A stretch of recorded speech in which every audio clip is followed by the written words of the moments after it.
All right, this first question is about the military report on old age homes, and he's asking if it got pushed to the RCMP, and, well, his replies, basically, as most Liberal replies are, hard to decipher, to say the least.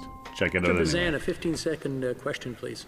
Is one of those authorities that this was sent on to is the RCMP? The Honourable Minister. The Honourable Minister.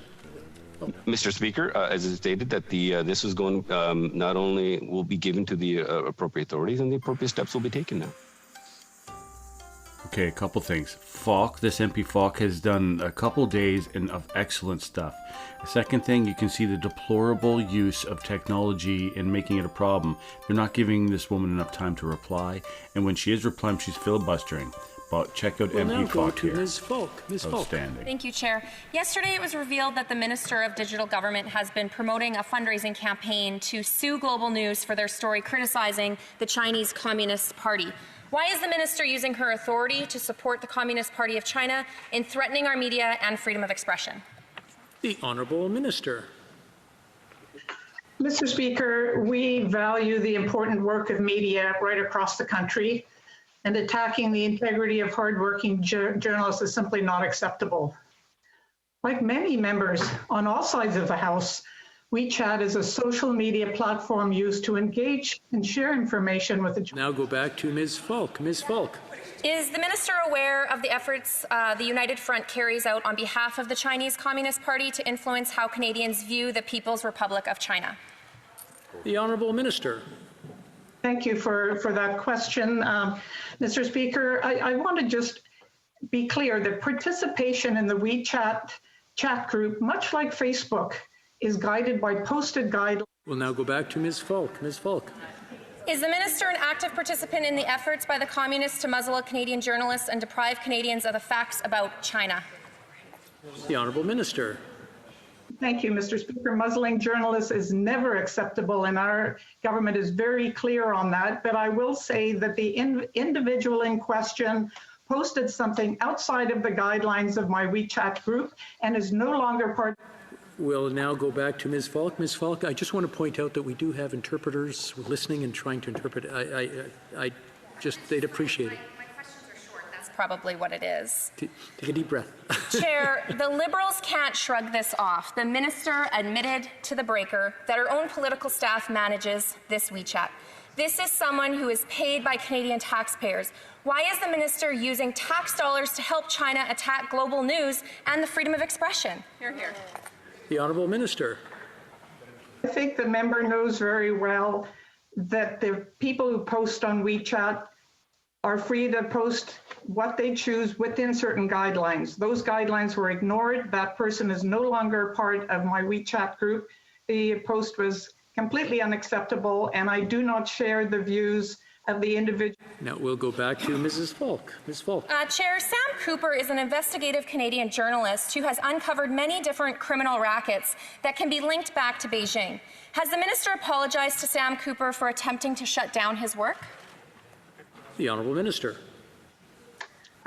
Thank you, Mr. Speaker. And as we all know, community outreach is a very important part of the work of a member of Parliament. WeChat is one of many social media sites regularly used by members. Back to Ms. Falk. Ms. Falk.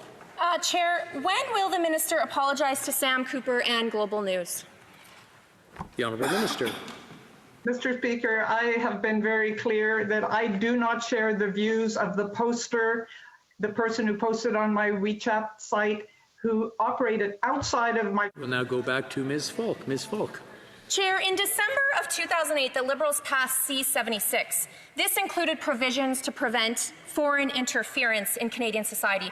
Does the government believe that Joyce Murray's actions have violated this portion of the Act? The Honourable Minister. Mr. Speaker, I want to assure the member that we are always vigilant in any foreign interference in our national security or issues of political interference in our society. It's monitored carefully by the national security establishment according to the law as it exists in this country. We will remain vigilant. Falk. Chair, in May of 2019, the Liberals launched their digital charter. This is one of the principles was strong democracy. a commitment to defend freedom of expression. Will the Liberals hold Joyce Murray's WeChat accountable if it has violated this part of the Charter? The Honourable Minister.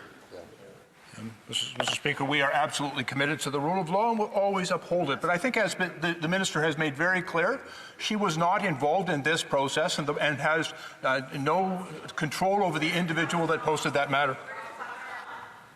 Ms. Falk.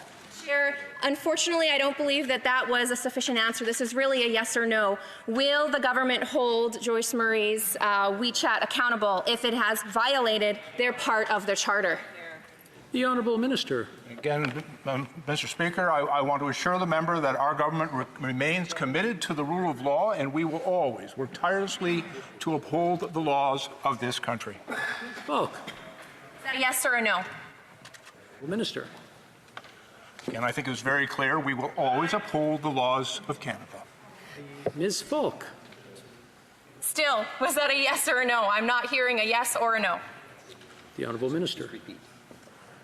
And I'm doing my very best, Mr. Speaker, to answer the question of this House and to assure the member opposite that our government will always remain committed to the rule of law. That is unequivocal. We'll now go to the...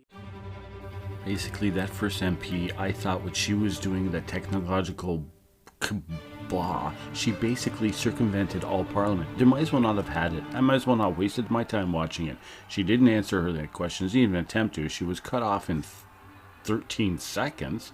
It was awful. Now this new format, I don't understand it. Again, it makes no sense that they can't even answer their questions. Not that the Liberals do a real good job of actually answering questions the way they should be, but even so, she's not cutting back. So this MP is just like almost flabbergasted. Thank God Blair actually stood up to answer a question, MP Blair, and I didn't like the answer. It was basically it wasn't us, so on and so forth. But this is definitely going to be more to follow. Leave your comments down below, and always have a good day. Where's your save?